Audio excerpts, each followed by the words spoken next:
Hello student, मूल concept की lecture number 4 में आज का जो टॉपिक है तो उसमें कुछ लॉ के बारे में बात करनी है। जब एलिमेंट्स एक दूसरे से कंबाइन होते हैं, जुड़ते हैं और कंपाउंड फॉर्म होता है तो उस टाइम पे कुछ 5-6 लॉ वहाँ पर अप्लाई किए जाते हैं। उस लॉ के बारे में आज हमें समझना है। तो जो सवाल है वो ये है कि जब एलिमेंट्स एक दूसरे के साथ में जुड़ते हैं, elements are combining with each other, और क्या फॉर्म करते हैं तो कंपाउंड।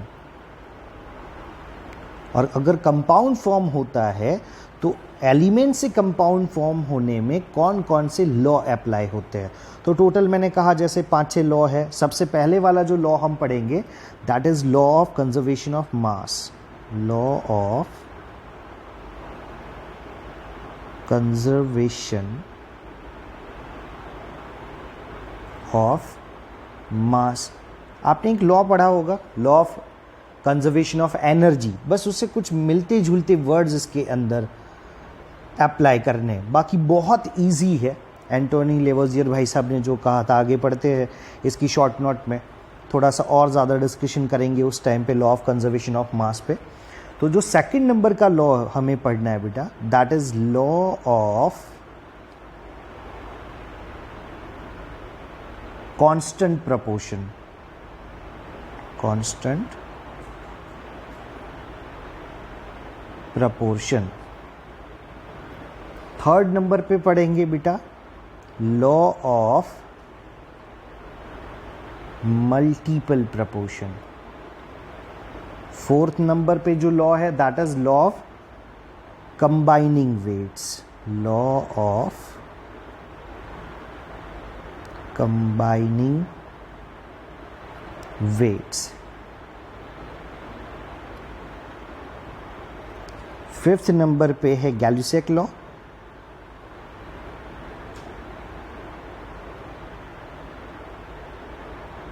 गैलुसेक्स लॉ। और सिक्स नंबर पे लिखेंगे that is Avogadro's law. गैलुसेक्स law और 6 नंबर पे है एवोगैड्रोस लॉ। तो बस ये पाँच या 6 जो लॉ है जिसके ऊपर डिस्कशन करनी है हमें। तो ये जो डिस्कशन है वो इसी के बारे में कि एलिमेंट जब कंबाइन होते हैं, कंपाउंड बनता है, तो उसमें क्या क्या चीज़ें ऑब्जर्व होती है। सपोज फर्स्ट वाला जो पॉइंट है, फर्स्ट वाली जो शॉर्ट नोट है लॉ ऑफ कंजर्वेशन ऑफ मास, उसके बारे में डिस्कशन करते हैं। तो स्टार्ट करते हैं फर्स्ट वाला point, short note for law of conservation of mass. Conservation of mass. तो law of conservation of mass किस साइंटिस्ट ने बताया था? तो एंटोनी लेवोजियर ने बताया। और एंटोनी लेवोजियर ने हमें यही बात बताई। जैसे एक एग्जांपल लेकर पहले ये समझ लेते कि ये लॉ कहना क्या चाहता है। एंटोनी लेवोजियर भाई साहब ने क्या कहा कि अगर सपोज करो कि आप हाइड्रोजन ले रहे हो और हाइड्रोजन का रिएक्शन अगर मान लेते हैं हम ऑक्सीजन के साथ करा लेते हैं, कोई एक रिएक्शन +1/2 O2, तो हम सब जानते हैं hydrogen will be react with the oxygen and converted into H2O form. तो उनका कहना ये था कि जो मास होता है वो during the chemical reaction same रहेगा। मतलब अगर मान लो कोई सिंपल रिएक्शन ऐसे लिखी हुई A+B, और यहाँ पे वही हो रहा है ना, A+B है, आप A को हाइड्रोजन कंसीडर कर लो, B पर ऑक्सीजन कंसीडर कर लो, तो ऐसा ही कुछ रिएक्शन यहाँ पे कॉमन फॉर्म में लिखा गया है, A+B converted into C form. तो अगर A+B मिलकर अगर C बना रहे तो उनका कहना ये था कि रिएक्टर का जो मास है उसका टोटल और प्रोडक्ट जो है उसका जो मास है उसका टोटल। सपोज करते हैं यहाँ पे C+D कुछ प्रोडक्ट बन रही होगी, 2 प्रोडक्ट बन रही है, बाई प्रोडक्ट भी सोच लेते हैं। तो उस केस में क्या होगा कि मास ऑफ रिएक्टर और is equal to mass of product, ये दोनों सिमिलर चलेंगे, यही इनका कहना था। चलो अभी ए बी हटाते हैं, कुछ एग्जाम्पल पे थोड़ा सा और ज़्यादा डिटेल में सोचते हैं। तो हाइड्रोजन यहाँ पर कितने ग्राम यूज़ हुआ है? तो हाइड्रोजन का हमें पता है एटॉमिक मास 1 होता है, तो 1 के अकॉर्डिंगली अगर 2 हाइड्रोजन अगर यहाँ पर यूज़ हुए हैं तो उसका मास यहाँ पे यूज़ हो गया 2 ग्राम। ऑक्सीजन भैया 1/2 है, तो ये तो 2 कैंसिल हो गया, एक ऑक्सीजन यूज़ हो रहा है, तो एक ऑक्सीजन का होता है 16 ग्राम। तो आप सीधा सीधा हिसाब देख सकते हो कि जब 2 ग्राम हाइड्रोजन 16 ग्राम ऑक्सीजन से रिएक्ट करता है तो यहाँ पर 18 ग्राम वाटर बन जाता है, 18 ग्राम। देख लो इस कंपाउंड में मैच हो जाएगा उसका मास। तो बस यही बात एंटोनी लेवोजियर ने हमें बताई कि मास जो है neither be created not be destroyed, it will be converted one form to another form, एक फॉर्म से दूसरे फॉर्म में कन्वर्ट हो रहा है, कुछ नया भी नहीं आया, कुछ गया भी नहीं, मतलब इक्वल इक्वल चल रहा है सब यहाँ पे लॉ ऑफ कंजर्वेशन ऑफ मास में। तो बस इसी बात को वर्डिंग्स में कन्वर्ट करके लिख देना है, लॉ ऑफ कंजर्वेशन ऑफ मास, यानी वर्डिंग्स में लिखेंगे तो क्या होगा, तो मास या मैटर लिख सकते हो, matter can neither be created nor destroyed। या तो यहां पे मास लिख दो भैया, ये हो गया law, mass can neither be created not be destroyed. कुछ ना तो नया फॉर्म कर सकते हो, ना पुराने वाले को ख़त्म कर सकते हो, ना बना सकते हो ना ख़त्म कर सकते हो, बात तो वही है। तो इसी को कहा जाता है law of conservation of mass. तो जो पहला लॉ था law of conservation of mass, that will be clear, ये पहली वाली शॉर्ट नोट हमने क्लियर करी। अब सेकंड नंबर पे क्या है, तो लॉ ऑफ कांस्टेंट प्रोपोर्शन, बहुत ही इजी है। ये किस साइंटिस्ट ने बताया था, एंटोनी लेवोजियर। सेकंड नंबर पे जो आया scientist law of constant proportion को एक्सप्लेन करने, ही वॉज जोसेफ प्राउस्ट। समझते हैं, पहले लॉ समझ लेते हैं फिर उनके बारे में बात करेंगे। तो सेकंड नंबर पे जो लॉ बताया, लॉ ऑफ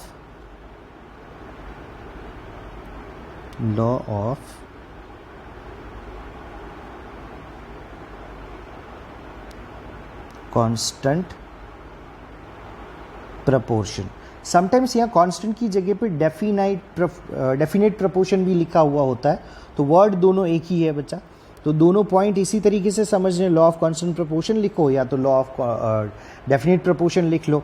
लेकिन बात ये है घूम फिर कर इसमें जो जोसेफ प्राउस भाई साहब ने कही थी कि अगर आपको ये कंपाउंड सोचते हो, सपोज करो कि अगर मैं यहाँ पर CuCO3 कंपाउंड ले रहा हूँ, CuCO3, हम लोग जानते हैं कि Cu माने कॉपर है और CO3 कार्बोनेट है।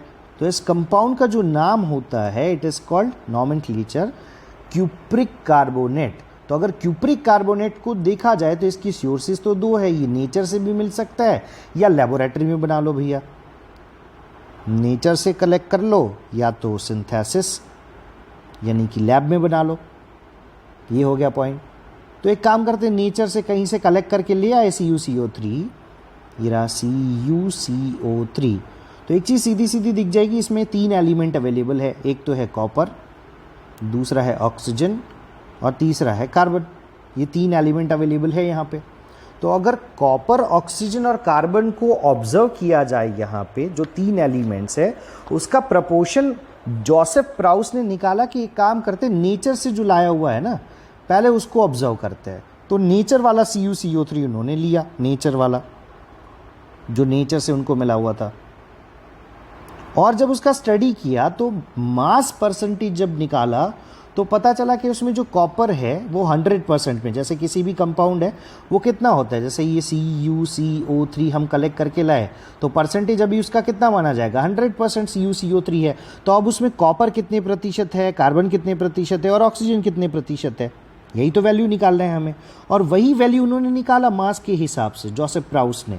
तो उन्होंने ये बताया कि जब आप CuCO3 नेचर से कलेक्ट करके लाते हो तो उसमें कॉपर जो है वो 51.35% अवेलेबल है, परसेंटेज में बताया।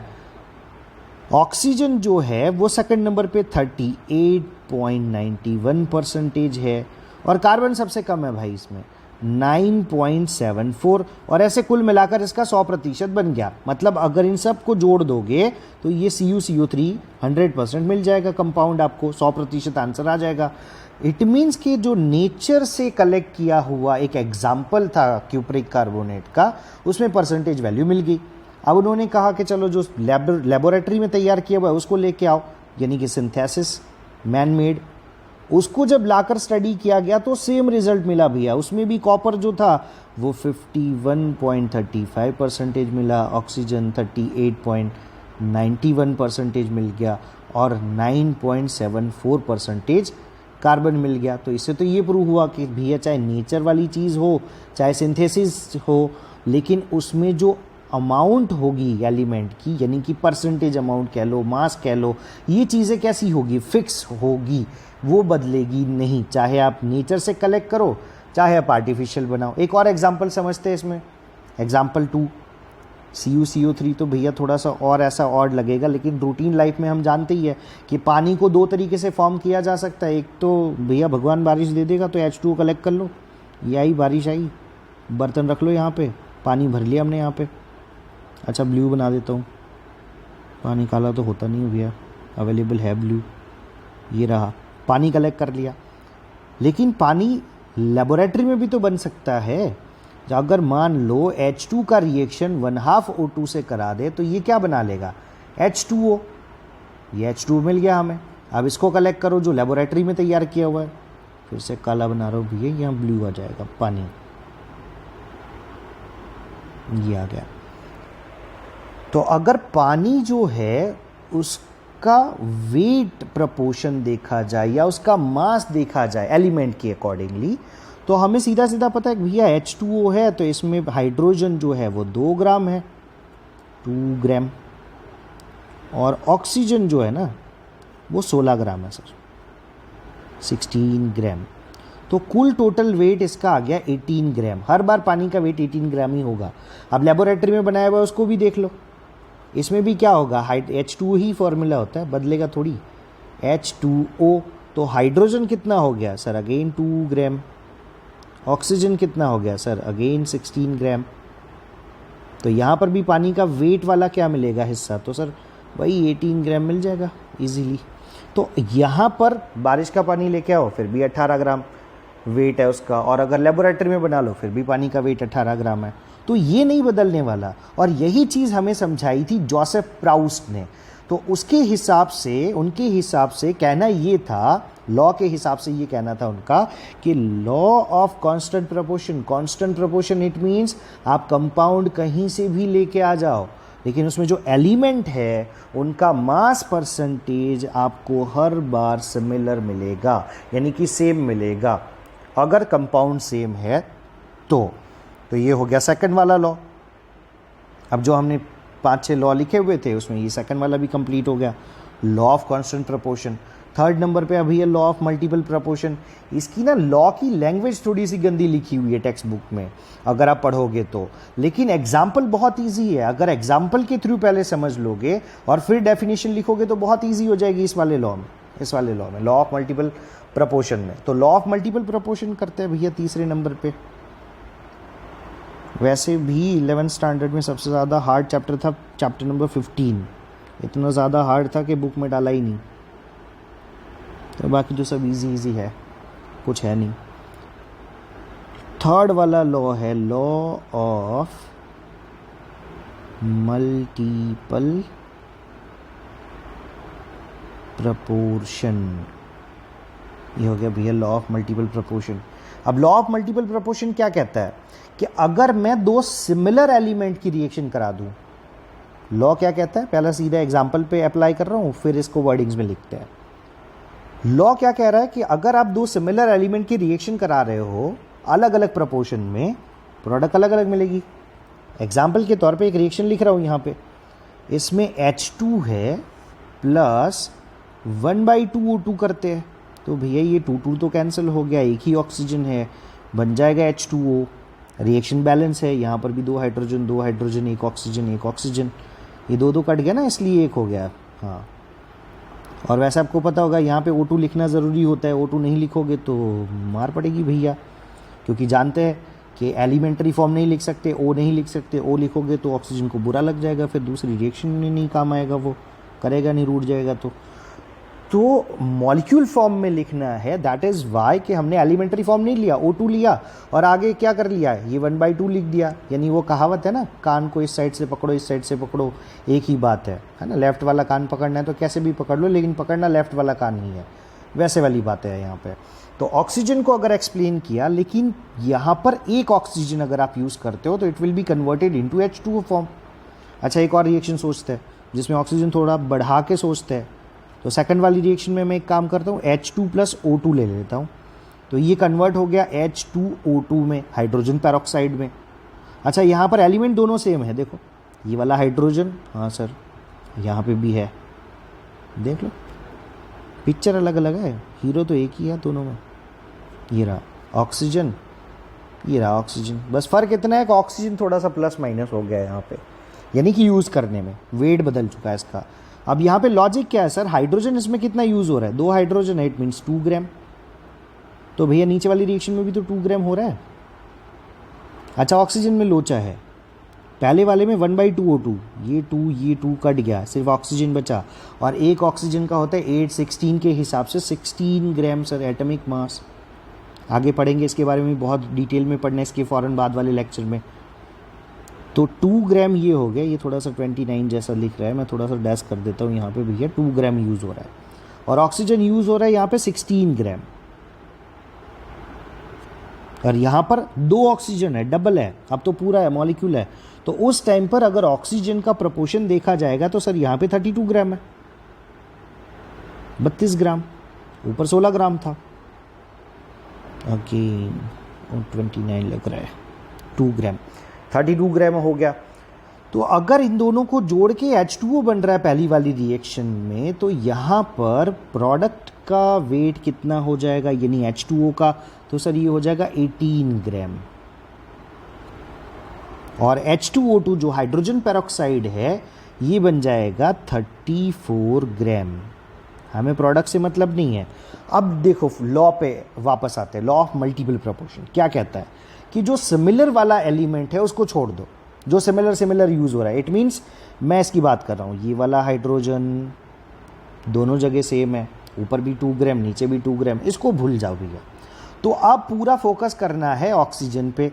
तो ऑक्सीजन किस हिसाब से यहाँ पे यूज़ हुआ है उसके बारे में बात करें तो रिएक्शन 1 का आप प्रोपोर्शन निकालो तो सर 16 है, और रिएक्शन 2 में 32 है, तो इसका रेशियो क्या लिखा जाएगा ऑक्सीजन के लिए, फॉर ऑक्सीजन तो 16:32 हुआ। तो इसको आप एक सिंपल होल नंबर में लिख सकते हो, बस इतनी ही बात ये लॉ बताता है और कुछ नहीं है, कि जो अलग अलग एलिमेंट यानी कि अलग अलग प्रोपोर्शन में जो यूज़ हुआ है उसको आप एक सिंपल होल नंबर में एक्सप्लेन कर सकते हो। सिंपल होल नंबर यानी 16:32 है, तो इसका सिंपल होल नंबर क्या निकलेगा, 1:2, ये हो गया ना, 16 दूनी 32, 16 2 32, तो सर ये हो गया 1:2। तो बस ये सिंपल होल नंबर में हम लोग इसको लिख सकते हैं, सिंपल होल नंबर में आप इसको लिख सकते हो, यही बात है, बस लॉ ऑफ मल्टीपल प्रोपोर्शन, बात खत्म, बहुत इजी है। अब इसको वर्डिंग्स में कैसे लिख सकते हैं, तो अगर लॉ लिखना है भैया तो थोड़ा सा डिक्टो छापना पड़ेगा जो टेक्स्ट बुक के वर्डिंग्स है। तो लॉ हमें ये कह रहा है, और दिया किसने था लॉ ऑफ मल्टीपल प्रोपोर्शन, तो डाल्टन भाई साहब ने, डाल्टन आए जीन्स टी शर्ट डाल के 1803 में और बात बता के चले गए, इफ़ 2 एलिमेंट्स, 2 एलिमेंट्स है, if 2 elements can combine to form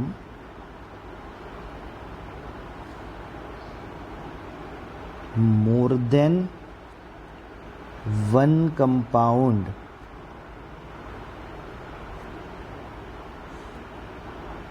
the mass or masses of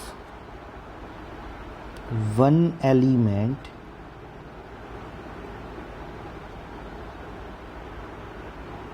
that combine with a fixed mass of the other element are in the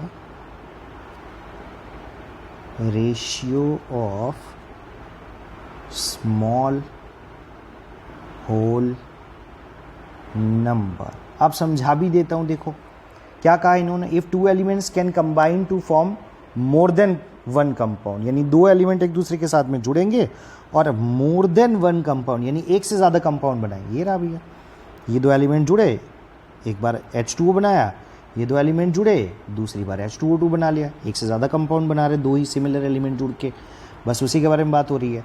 the mass of one element that combine with a fix मास, यानी कि एक element ऐसा है जो fix mass से reaction में take part कर रहा है। कौन है, देखो देखते ही पता लग जाएगा, हाइड्रोजन है।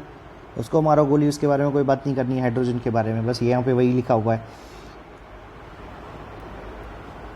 Element that combine with a fix mass of the other element, यानी अदर एलिमेंट की बात करनी है यहाँ पे, other element are in the ratio of small whole number. ये जो अदर एलिमेंट वाला था 16 और 32 वाला, इसको पकड़ो और इसका जो रेशियो है उसको सिंपल होल नंबर में आप लिख सकते हो। यानी कि अगर आपका आंसर हो रहा था 16:32 तो आपने सिंपल होल नंबर में कन्वर्ट करा के क्या लिख लिया, यहाँ पर हो गया सर ये 1:2, ये हो गया 1:2, कंप्लीट, बात खत्म। Very very simple. तो ये जो तीन लॉ हमने अभी पढ़े, तीसरा law, law of multiple proportion, ये भी कंप्लीट हुआ बेटा यहाँ पे।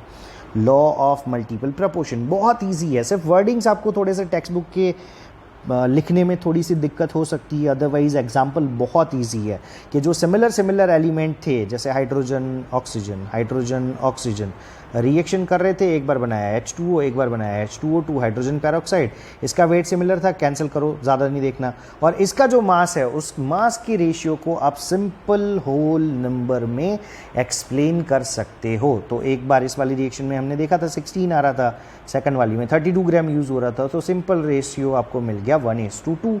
तो ये था third law which is called law of multiple proportion.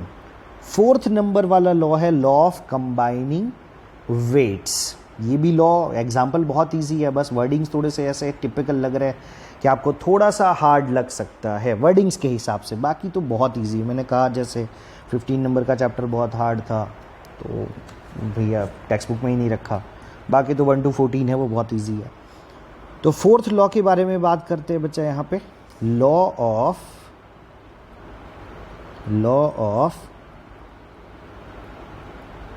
Combining weights. देखो पहले एग्जाम्पल समझते हैं फिर लॉ लिखेंगे, पहले लॉ लिखूंगा तो वही सर के ऊपर से जाएगा, कुछ समझ नहीं आएगा। तो एग्जाम्पल ये कहता है या लॉ ये कहना चाहता है कि जब आप दो सिमिलर एलिमेंट के बीच में रिएक्शन कराते हो और अगर प्रोडक्ट अलग अलग मिल जाता है यहाँ पे, तो सिमिलर वाले एलिमेंट को गोली मार के बाकी की एलिमेंट की वेट कंडीशन को सिंपल होल नंबर में लिख दोगे तो ये बन गया लॉ ऑफ मल्टीपल प्रपोर्शन। कुछ कुछ बातें इससे मिलती जुलती इस लॉ में हमें लिखनी है एग्जाम्पल के तौर पे। अब दो एलिमेंट जो लेंगे हम, उसमें एक एलिमेंट ऐसा होगा जो सिमिलर चलेगा, एक बदल जाएगा। सर क्या कह रहे हो, कुछ समझ नहीं आ रहा। देखो एक एग्जाम्पल लिख रहा हूँ, एग्जाम्पल 1 पे एक केमिकल रिएक्शन फोकस करते हैं। If hydrogen and chlorine will be react with each other, it will be converted into HCl form, yes और नो। एक हाइड्रोजन ने क्लोरीन के साथ रिएक्ट किया, बन क्या गया यहाँ पे सर, यहाँ पे HCl बन गया। एक और रिएक्शन ले रहा हूँ यहाँ पे सेकंड वाली, लेकिन उसमें हाइड्रोजन नहीं है, ऑक्सीजन और क्लोरीन की रिएक्शन कराते हैं और यहाँ पर जो प्रोडक्ट मिल रही है दैट इज Cl2O, ये एक प्रोडक्ट मिल गई। अच्छा, दोनों रिएक्शन में आप देख सकते हो कि एक एलिमेंट जो है वो सिमिलर है, क्लोरीन, लेकिन अब ये दोनों बदल गए, मतलब ऊपर वाले लॉ से थोड़ा सा अलग है। इस वाले लॉ में एलिमेंट सारे सिमिलर थे, कंपाउंड बदलता था, यहाँ पर एलिमेंट ही बदल चुके हैं। अब आगे एक एलिमेंट सिमिलर रखने दोनों में, ये कंपलसरी है। हाइड्रोजन क्लोरीन और ऑक्सीजन क्लोरीन, अच्छा, अब ऊपर वाली रिएक्शन में, फर्स्ट वाली रिएक्शन में अगर प्रपोर्शन की बात करी जाए, वेट की बात करी जाए, तो हाइड्रोजन कितना यूज़ हुआ है? अब तो आप भी बता सकते हो, सिंगल हाइड्रोजन है तो सर 1 ग्राम यूज़ हुआ है। एक हाइड्रोजन है 1 ग्राम होता है, 2 ग्राम मतलब H2 होता तो 2 ग्राम लिखते थे। देखो ये वाला एग्जाम्पल, H2 था तो 2 ग्राम लिखा हुआ था, यहाँ पे तो सिर्फ हाइड्रोजन है, 1 ग्राम लिखो। अच्छा, क्लोरीन के बारे में, अच्छा क्लोरीन यहाँ पर कितना यूज़ हुआ है? ओनली 1। और क्लोरीन का एटॉमिक मास हम जानते हैं भैया 35.5 ग्राम, तो इसका भी हो गया। और HCl का वेट कितना मिल जाएगा यहाँ पे हमें? तो 36.5 ग्राम, बात खत्म। और ऑक्सीजन क्लोरीन की जब बात करेंगे यहाँ पर, तो ऑक्सीजन और क्लोरीन में क्या लोचा हो रहा है कि सर हाइड्रोजन 1 ग्राम है, लेकिन अगर ऑक्सीजन की यहाँ पर बात करोगे तो ऑक्सीजन यहाँ पे यूज़ हो रहा है सिंगल फॉर्म में। इट मीन्स ऑक्सीजन यहाँ पर यूज़ हो रहा है 16 ग्राम, लेकिन सर रिएक्शन बैलेंस नहीं है। राइट हैंड साइड पे क्लोरीन जो है वो 2 यूज़ हुए हैं, इट मीन्स 2 है, तो लेफ्ट हैंड साइड पे 2 करने पड़ेंगे। तो लेफ्ट हैंड साइड पे 2 करने के लिए मुझे यहाँ पर 2 से मल्टीपल करना पड़ेगा, 2 मोल ऑफ क्लोरीन।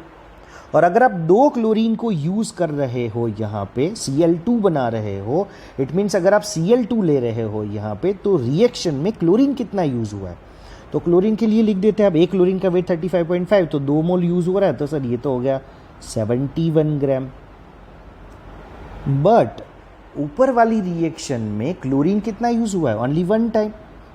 नीचे वाले में सर 2 बार। एक काम करो, मैच करो दोनों को, नहीं तो क्लोरीन सोचेगा यार ऊपर 1 बार नीचे 2 बार यूज़ हो रहा है। Just joking. बट पॉइंट ये है कि क्लोरीन का निचोड़ ऐसे निकालना है कि पहले वाले में अगर 1 मोल यूज़ हो रहा है तो उसकी कंपैरिजन, पहले वाले 1 मोल की कंपैरिजन 1 मोल से कराएंगे, 2 मोल से नहीं, 2 मोल से नहीं। तो अगर जब क्लोरीन 1 मोल यहाँ पर यूज़ हुआ था तब उसका वेट था 35.5 ग्राम।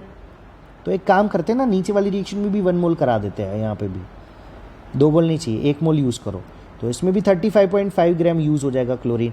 लेकिन अगर आप क्लोरीन 35.5 यूज़ कर लोगे तो सर ऑक्सीजन भी हाफ खर्च होने लग जाएगा। क्योंकि देखो जब ज़रूरत कब थी, अगर क्लोरीन 71 ग्राम यूज़ होता है तो ऑक्सीजन 16 ग्राम चाहिए। अब तो आपने क्लोरीन कितना कर लिया 35.5 ग्राम, तो ऑक्सीजन कितना चाहिए? अब चाहिए मुझे 8 ग्राम, तो इसको भी हाफ करो अब यहाँ पे, तो ये हो गया 8 ग्राम। अब आते हैं मुद्दे की बात पे। तो लॉ ऑफ कंबाइनिंग वेट्स ये कहता है कि अगर सिमिलर वाले को यहाँ पे हटा दे, क्लोरीन को, अब इसमें ये सिमिलर है, क्लोरीन सिमिलर है, तो इसको हटाना है, इसको नहीं देखना है। तो बाकी के जो 2 एलिमेंट बचे हमारे पास, हाइड्रोजन और ऑक्सीजन, उनकी अगर आप आपस में रिएक्शन करवाओगे ना, तो अभी जो रेशियो निकल रहा है वो उन दोनों की आपस की रिएक्शन में भी वही मिलेगा। सर नहीं समझ आया। अभी का रेशियो देखो यहाँ पे, हाइड्रोजन कितना है 1, ऑक्सीजन कितना है 8 ग्राम। अच्छा इसका वो लिख दो, रेशियो लिख दो, तो रेशियो क्या मिल जाएगा यहाँ पे 1:8 लिख दो भैया। इस वाले एग्जाम्पल पर हमें मिल गया हाइड्रोजन और ऑक्सीजन का रेशियो 1:8, ये याद रखना। अब ये दोनों अगर एलिमेंट आपस में रिएक्शन करके कुछ भी कंपाउंड बनाएंगे ना, तो वहाँ पर भी रेशियो जो है वो 1:8 वाला मैनेज होगा। कैसे? H2 + 1/2 O2, it will convert into H2O form. तो यहाँ पर हाइड्रोजन कितना यूज़ हो रहा है? तो सर यहाँ पर हाइड्रोजन 2 ग्राम यूज़ हो रहा है, पहले भी पढ़ चुके हैं। ऑक्सीजन कितना यूज़ हो रहा है? 16 ग्राम यूज़ हो रहा है। H2O कितना बन रहा है? 18 ग्राम बन रहा है। अच्छा मुझे तो इन दोनों का रेशियो चाहिए। H2O अगर नहीं भी लिखोगे तो चलेगा, even you will not focus on H2O, that will be okay. Ratio in दोनों का चाहिए, हाइड्रोजन ऑक्सीजन को पकड़ना है सर, ये वाला रेशियो मैच करना है मुझे जब इन दोनों की आपस में रिएक्शन होगी। तो देख सकते हो हाइड्रोजन मिला सर, हाइड्रोजन ऑक्सीजन का रेशियो मिला हमें 2:16। इसको सिंपल होल नंबर में लिखो तो क्या मिलेगा 1:8। आ गया सर आंसर। ये और ये दोनों मैच करने चाहिए। ये वाला लॉ हमें बता रहा है, लॉ ऑफ कंबाइनिंग वेट्स, कि अगर आप एक सिमिलर एलिमेंट को रख के बाकी के एलिमेंट्स बदल दोगे और रिएक्शन करवा लो, तो ये जो बाकी के एलिमेंट्स है अगर ये आपस में रिएक्शन करेंगे तब भी उनका रेशियो वही मिलेगा 1:8 हर बारी वही मिलेगा। अगर यहाँ पर 1:8 आ रहा है तो अगर आपस में रिएक्शन करवाओगे तब भी उनका 1:8 ही मिलेगा, and that is the proof. तो इसको वर्डिंग्स में कैसे लिख सकते हैं लॉ को? मैंने कहा लॉ है तो आपको वर्डिंग्स तो सेम टू सेम पकड़ के चलने पड़ेंगे। तो वर्डिंग्स में कैसे लिख सकते हैं इस लॉ को? Then according to this law word आप ऐसे लिख सकते हो बेटा, masses of two elements which separately react chemically with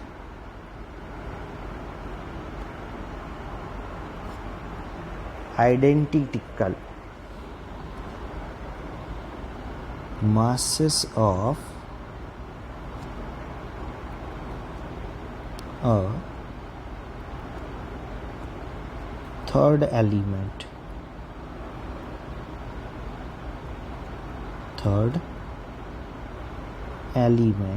are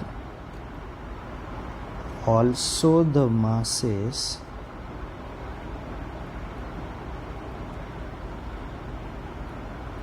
which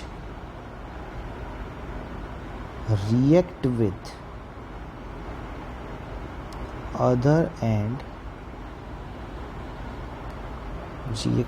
each other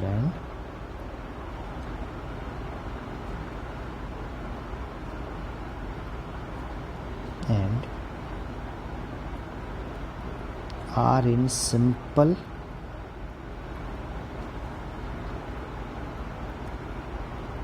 multiples of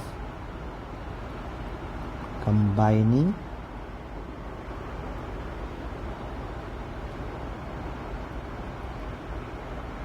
weights of an elements which is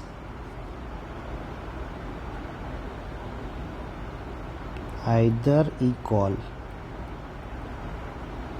to its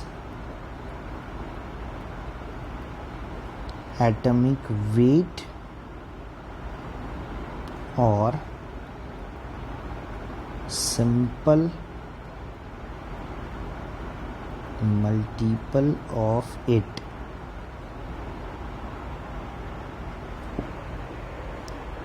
यानी अगर दो एलिमेंट आपस में एक दूसरे के साथ में कुछ रिएक्शन कर रहे हैं लेकिन उसमें से एक एलिमेंट सिमिलर है तो सिमिलर वाले को छोड़ दो, जो अलग अलग एलिमेंट है यूज़ हुए हैं इसमें उसके ऊपर अगर आप फोकस करोगे ये वाला हाइड्रोजन और ऑक्सीजन, तो इसका जो रेशियो होगा प्रपोर्शन वो या तो उसके एटॉमिक मास की प्रपोर्शन वाला मिलेगा, रेशियो वाला मिलेगा। आप देख सकते हो हाइड्रोजन का एटॉमिक मास कितना होता है 1, हाइड्रोजन का कितना होता है 1, और ऑक्सीजन का है एटॉमिक नंबर 8, तो यहाँ पे लिखा हुआ है ये वाली लाइन। तो बस इसी को फॉलो करना है। यानी लॉ जो हमें समझाया गया है वो यही है बेटा कि अगर दो एलिमेंट एक दूसरे के साथ में रिएक्शन कर रहे हैं, सिंपल जो सिमिलर वाला एलिमेंट है तो उसके प्रपोर्शन को हटा दिया जाए तो बाकी का जो अलग अलग एलिमेंट है उनका जो प्रपोर्शन आपको यहाँ पे मिल रहा है, यहाँ पे वो वाला प्रपोर्शन अगर ये दोनों आपस में रिएक्ट कर लेंगे तब भी आपको सेम मिलेगा, सिमिलर मिलेगा। तो that is the law number 4th, law of combining weights. तो ये कंप्लीट हुआ बेटा 4th नंबर वाला लॉ। इसको टिक मार्क कर लेते हैं कि भैया ये कंप्लीट है। ये इसकी भी वर्डिंग्स थोड़े याद करने की ज़रूरत होगी बेटा आपको। Now the law number 5, Gay Lussac law. तो गैल्यूसेक लॉ में बहुत ही सिंपल बातें हैं यहाँ पर। गैल्यूसेक लॉ में 5th नंबर गैल्यूसेक लॉ, गैल्यूसेक लॉ। तो गैल्यूसेक भाई साहब ने क्या कहा कि अगर मान लो कोई एक केमिकल रिएक्शन है, पहले एग्जांपल लिख रहा हूँ फिर वर्डिंग्स लिखूंगा बेटा यहाँ पे भी। अगर कोई केमिकल रिएक्शन है, सपोज करो यहाँ पे नाइट्रोजन ले रहा हूँ मैं जो 100 ml है, ठीक है, अब वॉल्यूम की बात हो रही है, गैल्यूसेक ने वॉल्यूम के बारे में बात करी हुई है यहाँ पे। तो अगर नाइट्रोजन है 100 ml ले रहा हूँ मैं, अगर यहाँ पे 100 मिलीलीटर 100 ml, और ये नाइट्रोजन 100 ml जो है वो 3 मोल ऑफ H2 के साथ में रिएक्ट कर रहे हैं, यानी इसका हमने ले लिया 300 ml। सोच लेते हैं ऐसा, हाइड्रोजन विल बी 300 ml, और हम रिएक्शन जानते हैं, अगर N2H2 के साथ में रिएक्ट करेगा तो प्रोडक्ट क्या बनेगी, NH3। So the product will be NH3। तो गैल्यूसेक का कहना ये था कि अगर ये 100 ml है और ये 300 ml है, तो जो प्रोडक्ट NH3 मिलेगी यहाँ पर, उसका जो टोटल मिलेगा वो 200 ml होगा। सर ये कैसे हुआ? इनका कहने का मतलब था कि अगर ये वाला पार्टिकल 100 ml पार्टिसिपेट कर रहा है, तो यहाँ मर्जी चाहे जितने ml हो, वो यूज़ कितना करेगा उसका भी 100 ml, यानी इसके भी कितने खर्च होंगे 100 ml, और इन दोनों का टोटल आपको प्रोडक्ट वाली साइड पे मिल जाएगा ml वॉल्यूम के हिसाब से। तो that is the law of Gay Lussac law. और इसको देखो कहा जाता है limiting reagent. Limiting reagent word क्या होता है कि अगर सोचो कि अगर ये नाइट्रोजन 100 ml की जगह पर पूरा का पूरा होता 300 ml, तो ये पूरे 300 ml के साथ रिएक्शन कर लेता, यहाँ 600 ml बना लेता। लेकिन नाइट्रोजन कम होने की वजह से रिएक्शन में गड़बड़ी हुई, रिएक्शन पूरी नहीं हो पाई, मतलब कि प्रोडक्ट ज़्यादा नहीं मिल पाया। तो जिसकी वजह से रिएक्शन थोड़ी गड़बड़ा जाती है, रुक जाती है, या ऐसा सिंपल समझ लो ना, जिसका प्रोपोर्शन कम होता है वो लिमिटिंग रिएजेंट होता है। यानी यहाँ पे लिख देता हूँ, ये कौन है भैया, ये लिमिटिंग रिएजेंट है, लिमिटिंग रिएजेंट। ये लिमिटिंग रिएजेंट है जो काम खराब करेगा, यानी रिएक्शन रोक लेगा, क्योंकि ख़त्म हो गया। अब हाइड्रोजन अगर बच भी गया तो क्या कर लेगा, रिएक्शन तो कर नहीं पाएगा, क्योंकि नाइट्रोजन ख़त्म है, और नाइट्रोजन नहीं होगा तो NH3 कैसे बनेगा, तो रिएक्शन बंद हो जाएगी यहाँ पे। So that is called limiting reagent, जो रिएक्शन का काम खराब करता है, रिएक्शन को रोक लेता है। तो गैल्यूसेक की वर्डिंग्स जो थे लॉ के लिए, वो कुछ ऐसे लिखे जाते हैं बेटा, at the same temperature, at the same temperature. It means कि अगर टेम्परेचर कांस्टेंट है, सपोज करो, तब की बात है। यानी कि गैल्यूसेक लॉ में गैल्यूसेक ने टेम्परेचर को कैसा लिया हुआ था, कांस्टेंट, यानी ड्यूरिंग द प्रैक्टिकल टेम्परेचर नहीं बदलना है भैया, और प्रेशर भी at the same temperature and pressure when 2 or more than 2 gases are combined, their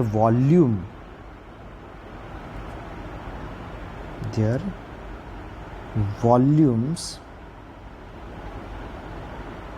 in chemical reaction